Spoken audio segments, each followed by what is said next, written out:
Le monde des médias dans 10 ans, il va connaître une transformation très importante, à la fois pour le téléspectateur qui va aller de plus en plus vers les programmes délinéarisés, qui pourra choisir le programme qu'il veut quand il veut, et puis à la fois pour la sphère économique, puisque de la publicité traditionnelle que l'on connaît aujourd'hui, on va aller à la télévision vers la publicité adressée, que ce soit en linéaire ou en délinéarisé. La publicité adressée, ça veut dire quoi?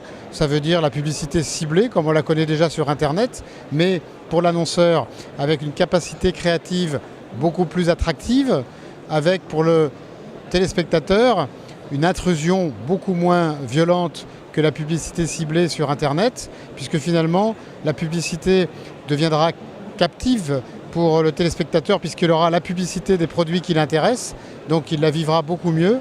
Donc la télévision demain a effectivement de très bonnes perspectives. Et puis l'autre élément très important des médias pour les années qui viennent, c'est la digitalisation de la presse. La presse papier va disparaître petit à petit, mais le public va être prêt à payer pour lire de l'information écrite et vidéo sur son mobile, qui va devenir le nouveau support d'information écrit.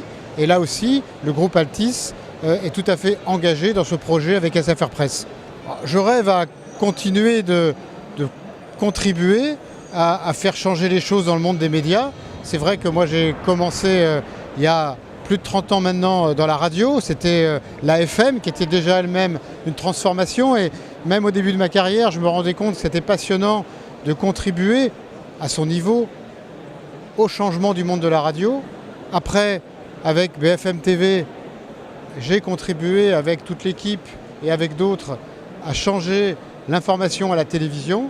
Maintenant, avec Altice, on est sur la convergence média-télécom. C'est aussi une vraie transformation. Moi, ce que je rêve, c'est de continuer à travailler sur des projets de transformation, parce qu'évidemment, c'est très stimulant.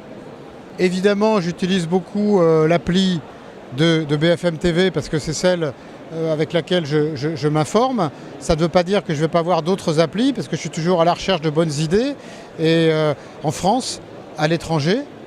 Après, j'utilise des applis de conso. J'utilise beaucoup Amazon.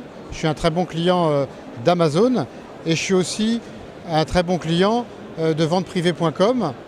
Et puis après, quelles autres applications j'utilise? Des applications de service, évidemment, pour suivre mes comptes bancaires, par exemple.